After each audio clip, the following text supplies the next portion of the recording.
Հեծանվորդների ֆեդերացիայի նախաձեռնությամբ, կրթության, գիտության, մշակույթի և սպորտի նախարարության աջակցությամբ այսօր Շիրակի մարզում Մեծսարյար համայնքում տեղի ունեցավ մարզային գավաթ Լեռնային հեծանվասպորտի 12-րդ մրցաշարը։ Մրցաշարը առհասարակ կազմակերպվում է տարբեր մարզերում և տարբեր մարզերում փորձում են գտնել հնարավորինս լեռնային դժվար մրցուղիներ, որտեղ հեծանվորդները մրցում են ոչ միայն առաջինները դառնալու համար, այլ նաև իրենց կարողությունները, ունակությունները փորձելու առհասարակ լեռնային հեծանվասպորտի մարզաձևը զարգացնելու նպատակով։ 12-րդ մրցաշարին մասնակցում են շուրջ 25-30 հեծանվորդներ, պետք է ասեմ, որ մրցուղին, որը շուրջ 30 կիլոմետր էր, ընտրվել էր հնարավորինս ոչ այդքան էլ հեշտ, նպատակը նախ փորձի փոխանակումն էր հեծանվորդների կարողությունների միջև, ինչու, որովհետև մասնակցում էին ոչ միայն հայ հեծանվորդներ, այլ նաև տարբեր երկրներից։ Այսօր առաջին մրցանակակիրը կրկին Ռուսաստանի Դաշնությունից էր, սա մեզ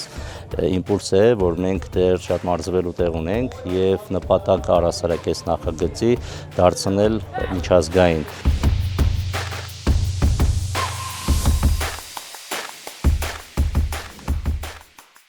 Было очень быстро, очень опасно, но очень весело. Мне очень понравилась трасса, супер.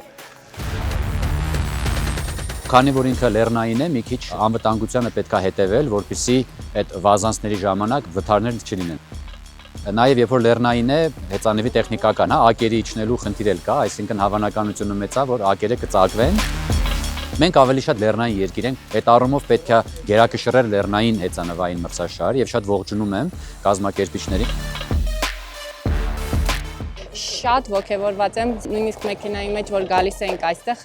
անդադ որ մտածում էի, լարվում էի, աշխատում էի, չմտածեմ, դե ասում էի, դե լավ, ինչ կլինի։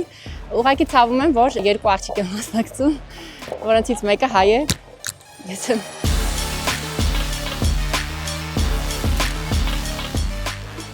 Բավականին լուրջ մրցակցություն էր, ադյոմների միջին տոկոսը 8.7% էր, վերելքը։ Այսինքն 30 կիլոմետրի մեջ 840 մետր մենք բարձրացել ենք, բավականին բարդ էր, բայց հաղթահարել ենք։